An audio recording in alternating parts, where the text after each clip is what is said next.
Fala, meu povo, tudo bem? Eu sou o professor Renato Amigo, seu professor de Química. É com muito prazer que eu te convido hoje para a nossa última aula de revisão para o Enem 2019. Essa aula está sendo publicada na quinta-feira, véspera da prova do Enem. Domingão tá todo mundo lá, espertão, 1 hora da tarde, os portões fecham, então cheguem cedo para que vocês possam arrebentar na prova de Ciência da Natureza e Matemática. E nessa nossa última aula de revisão, nós iremos falar um pouquinho sobre forças intermoleculares, é a nossa segunda aula de Química Geral. Então, nosso projeto todo teve 2 aulas de Química Orgânica, 3 aulas de Físico-Química e 2 aulas de Química Geral. Orgânica, focando mais em reação, isomeria e funções. Aí nas aulas de Físico-Química nós demos aula de Eletroquímica, Termoquímica e Equilíbrio Químico. E nas aulas de Química Geral nós falamos de cálculo estequiométrico e vamos fechar aí com forças intermoleculares. Se você quiser conferir todas as nossas aulas é só acessar a nossa playlist de número 4, bloco do amigo, né? Dicas do amigo, desculpa, bloco 4, Dicas do Amigo. Lá tem todas as aulas da revisão deste ano e da revisão de anos anteriores, vale a pena dar uma conferida. Então vamos lá, primeira questão, que é a sexta, porque as 5 primeiras foram lá de estequiometria, está dizendo o seguinte, ó: partículas microscópicas existentes na atmosfera funcionam como núcleos de condensação de vapor d'água que, sob condições adequadas de temperatura e pressão, propiciam a formação das nuvens e, consequentemente, das chuvas. No ar atmosférico, tais partículas são formadas pela reação dos ácidos HX com a base NH3 de forma natural ou antropogênica, dando origem a sais de amônio, NH4X, de acordo com a equação química genérica. Então, HX pode ser HCl, qualquer coisa, mais NH3 forma NH4X sólido. A fixação de moléculas de vapor d'água pelos núcleos de condensação ocorre por... Então, vamos pensar aqui, ó. Então, ele está dizendo que as partículas microscópicas formam tipo núcleos de condensação. Então é ao redor dessas partículas microscópicas, desses NH4X, que a água vai condensar.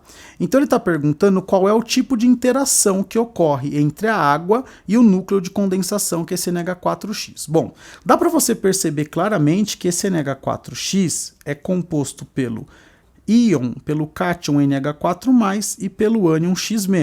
Então, se a gente tem íons, a água tem dipolo, né? Porque a água forma esses... Inclusive, a água tem ligação de hidrogênio, mas se a gente for analisar a polaridade da molécula de água, ela tem polos, ela tem dipolos, né, permanentes aqui. Então você está com um dipolo da água mais o íon do núcleo da partícula formada aqui no núcleo de condensação. Então o tipo de interação que está ocorrendo aqui é uma interação entre o íon do núcleo de condensação e o dipolo da água. Então aqui interações íon-dipolo, que é uma interação que é muito cobrada no Enem. Então assim, fica esperto, porque ela não é a primeira vez que ela cai, não foi a primeira vez que caiu em 2017, e pode ser que ela venha aí repetida em 2019, beleza? Então, questão 6 aqui da nossa resolução aqui, da nossa revisão, alternativa D de dromedário, beleza? Na questão de número 7, fala o seguinte, ó: cromatografia em papel é um método de separação que se baseia na migração diferencial dos componentes de uma mistura entre 2 fases immiscíveis. Os componentes da amostra são separados entre a fase estacionária e a fase móvel em movimento no papel. A fase estacionária consiste de celulose praticamente pura, que pode absorver até 22% de água. É a água absorvida que funciona como fase estacionária líquida e que interage com a fase móvel, também líquida, partição líquido-líquido. Os componentes capazes de formar interações intermoleculares mais fortes com a fase estacionária migram mais lentamente. Então é lógico, né? Então se eu tenho aqui uma fase estacionária e eu estou passando aqui, eu tenho uma interação muito forte com essa fase estacionária, eu vou passar bem lentamente, porque a minha interação é muito alta. Se a minha interação for baixa, eu vou passar direto, tá certo? É aquela coisa, você encontrou uma pessoa que você gosta, que você tem uma puta afinidade, que você gosta de trocar uma ideia. A pessoa tá passando, você vai falar, não, vem cá, vamos conversar, tá, vamos trocar uma ideia. Você fica lá conversando, a pessoa demora para passar por você. Agora, aquela pessoa que ninguém curte e tal, que a galera não gosta muito, quando ela passa diretão, né? Ninguém nem quer trocar ideia com ela, beleza? Então, olha aqui, deu para entender a analogia? Eu espero que sim. Então, quanto maior a interação intermolecular, quanto mais forte, a fase estacionária vai ser mais lenta. Então, aqui, uma mistura de hexano com 5% de acetona, então o hexano com acetona, foi utilizado como fase móvel na separação dos componentes de um extrato vegetal obtido a partir de pimentões. Considere que esse extrato contém as substâncias representadas. Então olha só, ele tem todas essas substâncias aqui representadas. E aí ele está perguntando aqui, a substância presente na mistura que migra mais lentamente. Então olha só, a fase estacionária é a água, né? Então tem bastante água. Então a água absorvida funciona como fase estacionária. Aí você olha aqui, o licopeno só tem carbono e hidrogênio. O alfa-caroteno, só carbono e hidrogênio. O gama-caroteno, que é gama isso aqui, né? É gama. Só carbono e hidrogênio. A criptoxamantina tem uma hidroxilazinha aqui. E a capsorubina tem duas hidroxilas e tem mais 2 oxigênios aqui. Então, entre essas 5 moléculas, qual delas vai ter mais interação com a água? Ou seja, qual delas vai ter maior interação intermolecular com a fase estacionária, migrando mais lentamente? Então, se você olhar aqui, o licopeno não, o alfa-caroteno, você ficaria entre essas duas. Só que entre essas duas, olha aqui quantas interações eu posso ter com a água aqui. Eu posso ter muito mais interações com a água na capsorubina. Então, a alternativa que indica qual é que vai migrar mais lentamente, ou seja, que vai ter maior interação com a água, é aqui a alternativa D de dado, tá certo? Por quê? Porque ele está falando que a água é a fase estacionária, certo? E o hexano foi usado como fase móvel, tá bom? Então aqui, a fase estacionária é a água, você tem que ver qual interage melhor com a água. E aí a gente sabe que a que interagiu melhor com a água aqui é a que tem mais condição de ter algum polo na molécula. Então aqui a gente tem 2 hidroxilas e 2 oxigênios, beleza? Então questão 7, alternativa D de dromedário. A questão 8 é uma questão bem interessante. Ó. A lipofilia é um dos fatores fundamentais para o planejamento de um fármaco. Ela mede o grau de afinidade que a substância tem com ambientes apolares, podendo ser avaliada por seu coeficiente de partição. Em relação ao coeficiente de partição da testosterona, as lipofilias dos compostos 1 e 2 são respectivamente. Então, olha só. A testosterona, no lugar do X, tem o OH, certo? Tem o OH. Beleza? Tranquilo, né? Tá? Então, o que ele está medindo? Grau de afinidade com ambientes apolares. Bom, esse OH, ele é polar, tá bom? Então, se eu trocar o H por um H, o H é menos polar que o OH.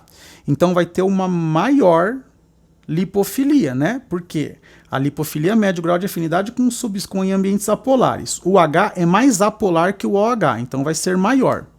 E aí, se eu trocar o OH por um CH3, o CH3 também é menos polar que a hidroxila. Então, obviamente, que a lipofilia vai ser maior aqui também. Então, você vai ter que procurar nas alternativas maior e maior. Então, olha só, menor e menor, maior e menor e maior, maior e menor, maior e maior. Então, por que as duas... Porque a lipofilia desses dois substituintes é maior que a lipofilia da hidroxila? Porque o que é lipofilia é o grau de afinidade com ambientes apolares. Então, o OH é polar, o H é menos polar que o OH e o CH3 é menos polar que o OH. Então, menos polar que esse é menos polar que esse. Se é menos polar, tem maior grau de afinidade com ambientes apolares, então tem maior lipofilia, beleza? Então questão 8 aí, alternativa D de dromedário. A nossa questãozinha de número 9, ela fala assim, ó, os tensoativos são compostos capazes de interagir com substâncias polares e apolares. A parte iônica dos tensoativos interagem com substâncias polares. E a parte lipofílica, que gosta de gordura, interage com as apolares. A estrutura orgânica de um tensoativo pode ser representada por... Então aqui está a parte polar e aqui está grandona a parte apolar, tá certo? Ao adicionar um tensoativo sobre a água, suas moléculas formam um arranjo ordenado. Então, primeiro, tem que ser um arranjo ordenado. E como que vai ficar esse arranjo ordenado? Então, pensa comigo. A parte polar vai ficar virada para a água. Ó, aqui a parte polar não está virada para a água. E aqui a parte polar não está virada para a água, né? Então, aqui também está errado. Bom, aqui porque a cabecinha tem que estar assim, ó. Só que vocês concordam que nesse aqui, a parte apolar também está misturada na água, assim como aqui a parte apolar também está misturada na água? A chance dessa parte apolar misturar na água é muito baixa, porque ela não é afim de água, ela é hidrofóbica, ou ela é lipofílica, né? Hidrofóbica, água, fóbico, medo, né? Fobia. Então, pô, essa parte não pode estar mergulhada na água. Então, o único desenho que representa o esquema é o desenho da letra C, onde a parte polar está na água e a parte apolar está fora d'água. Então, esse é o arranjo ordenado que representa aquilo que ele está dizendo na questão, tá bom? Então, questão 9, alternativa C de cabeça. Agora a nossa última questão para finalizar a nossa revisão, né? A nossa revisão para o Enem de 2019. Acho que eu perdi minha caneta vermelha. Deixa eu ver, perdi mesmo, olha só. Depois eu acho ela, tá? Porque eu gosto da caneta vermelha. Deve ter caído aqui no chão. Olha lá, então aqui, questão 10, que é a última, tá? Por isso que eu tô dando essa enroladinha, beleza? Está sendo uma aula, acho que curta.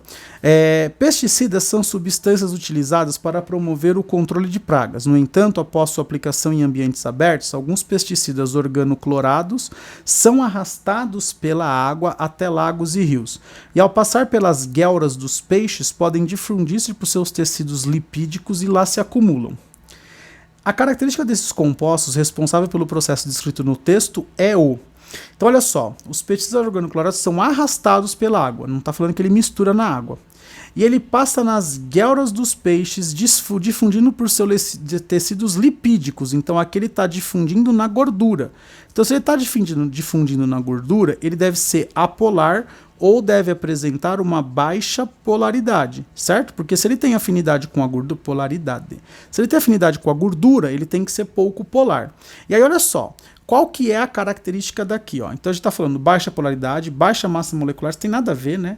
Ocorrência de halogênios também não tem nada a ver. Tamanho pequeno das moléculas não, porque senão baixa massa molecular estaria ok. E presença de hidroxilas. Não, a hidroxila não vai interagir com tecidos lipídicos. Então a única resposta plausível aqui é baixa polaridade.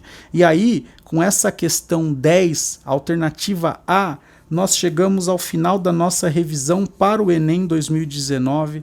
Eu desejo para todos vocês que me acompanham uma boa prova. Se você chegou até aqui, eu peço que, se você ainda não for inscrito no canal, que por favor você o faça, ajuda bastante aí o professor a ter ânimo para gravar mais aulas. Se você já é inscrito, clica aí no botão curtir se gostou da aula. Se conhece alguém que de repente está precisando de uma revisão para o Enem, por favor, compartilhe esse vídeo nas suas redes sociais. Se você tem alguma dúvida, sugestão, crítica ou elogio para o nosso canal, é só deixar um comentário aqui no YouTube ou enviar um e-mail para mim no quimicadoamigo@gmail.com, quimicadoamigo@gmail.com. E então, se você já se inscreveu, já curtiu, já comentou e já compartilhou, eu te agradeço, novamente desejo uma boa prova e por aqui eu me despeço dizendo beijo, tchau!